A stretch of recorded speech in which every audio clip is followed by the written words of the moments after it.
દિયોદર તાલુકા પંચાયતના પ્રમુખ ઉપપ્રમુખની ચૂંટણી યોજાવાની છે। આમ તો ચૂંટણી પંચના નિયમ પ્રમાણે અને સરકારે જે રોટેશન જાહેર પાડ્યું હતું એ પ્રમાણે 25મી તારીખે યોજાવાની હતી, પણ જે થયું એ આપ સૌએ બધી મીડિયાએ જોયું, અહીંની જનતાને પણ ખબર છે। ખેર કદાચ હવે જે થયું એનું પુનરાવર્તન ન થાય અને કાયદો અને વ્યવસ્થા પૂરેપૂરું જળવાય અને તાલુકા પંચાયતની ચૂંટણી લોકશાહી ઢબે થાય।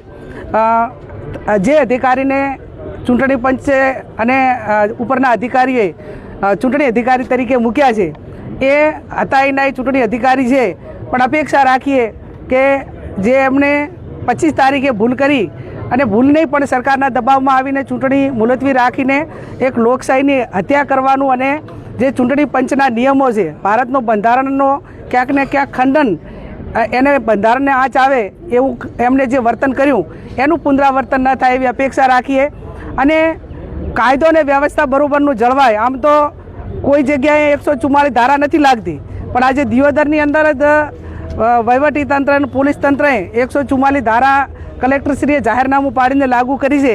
તો અમે તમામ પક્ષના આગેવાનોને બધાને જે એમના સમર્થકોને બધાને અપીલ કરીએ છીએ કે આ કાયદો અને વ્યવસ્થા જળવાય, પ્રશાસનને આપણે પૂરો સાથ સહકાર આપીએ અને કોઈ પણ પ્રકારનું વાતાવરણ, કોઈ પણ પ્રકારનું ડોળાય નહીં, એની જવાબદારી રાજકીય પક્ષો, વહીવટીતંત્રને અમે સૌ સાથે રાખીને પ્રયત્ન કરી અને આ ચૂંટણી સુમેળ ભરી શાંતિમય વાતાવરણ અને નિયમો પ્રમાણે થાય એવી અમે અપેક્ષા રાખીએ છીએ। બેન, બહુમતી તો એ દિવસે પણ હતી, આજે પણ બહુમતી કોંગ્રેસની છે, તો પછી હાઈ વોલ્ટેજ ડ્રામા પછી તારીખ આપવાનું કારણ શું રહ્યું?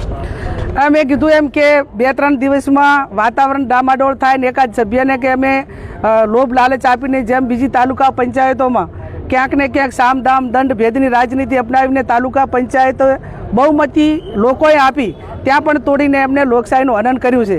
એવો ને એવો પ્રયત્ન દિયોદરની અંદર કરવા માટેનું એમને કર્યું, પણ અમારા સભ્યો મક્કમ છે। પાર્ટીએ અને લોકોએ જે એમના ઉપર ભરોસો મૂક્યો એને પૂરેપૂરા પરિપૂર્ણ ઉતરવાના છે અને તાલુકા પંચાયત કોંગ્રેસની બનશે અને અહીંના લોકોનું જે કામ કરવાનું થાય એ તમામ અમારા સભ્યો સાથે મળીને કરશે। આજે પણ કદાચ એવી સ્થિતિ સર્જાય તો કોંગ્રેસ તરફથી કેવા પ્રકારના પગલાં? શા માટે એવી અપેક્ષા રાખીએ કે આવું થાય? આવું થશે જ નહીં, અને થશે તો પછી કાયદો અને વ્યવસ્થા, ન્યાયતંત્ર, આ બધું જે કાંઈ અમારા લેવલે કરવાનું થતું હશે એ પૂરેપૂરું કરશું।